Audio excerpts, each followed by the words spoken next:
Une légende dit, si tu as aimé la vidéo et que tu lâches pas de pouce bleu, des fantômes viendront chez toi la nuit. Bonne vidéo. Charles Tottenham est venu prendre soin de la maison en 1666 avec sa deuxième femme et la fille de son premier mariage, Anne, alors que la famille Loftus était en voyage d'affaires. Au cours d'une tempête, un navire est arrivé de façon inattendue à la péninsule Hook, qui était non loin de la maison. Un jeune homme a été accueilli dans la maison. Anne et le jeune homme est devenu très proches. Une nuit, la famille et l'homme mystérieux étaient dans la salle de cartes à jouer. Dans le jeu, chaque joueur a reçu 3 cartes à part Anne, qui ne traitait que 2 par l'homme mystère. Un majordome au service de la famille de Tottenham à la table était sur le point de remettre en question l'homme quand Anne se pencha pour ramasser une autre carte du sol qu'elle doit avoir baissée. On dit que lorsqu'Anne se pencha pour ramasser la carte, elle a regardé sous la table pour voir que l'homme mystérieux avait un pied fourchu.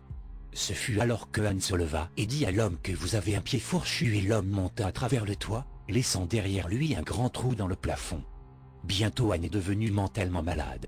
On croit que la famille avait honte d'Anne et l'enferma dans sa chambre préférée où elle serait heureuse encore hors de la vue de tout le monde, qui était connue comme la salle des tapisseries.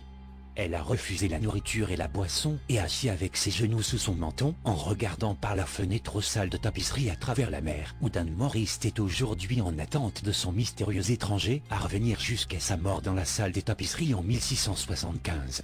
Il est dit que lorsqu'elle est morte, il ne pouvait pas redresser son corps, comme ses muscles avaient saisi, et elle fut enterrée dans la même position assise dans laquelle elle était morte.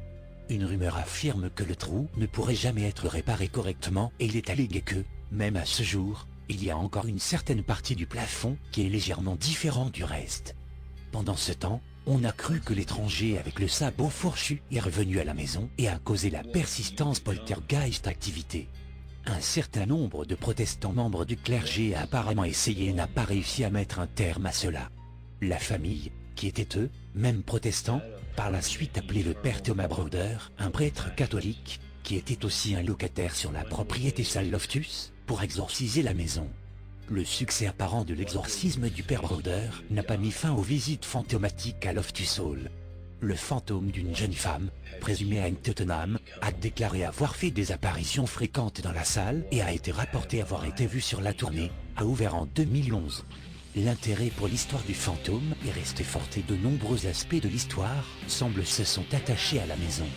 Aussi mentionné dans un documentaire sur la maison de nombreuses années plus tard, après les derniers propriétaires étaient sortis et avaient dit qu'il y avait les rapports du personnel qui avait travaillé à la maison, qu'ils ont vu le fantôme d'Anne marcher dans les escaliers et que les chevaux peuvent être entendus autour du bâtiment.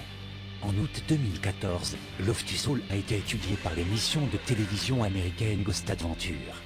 Loftus Hall était présenté dans la spéciale Ghost Adventure Halloween, Démons celtiques, en octobre 2014.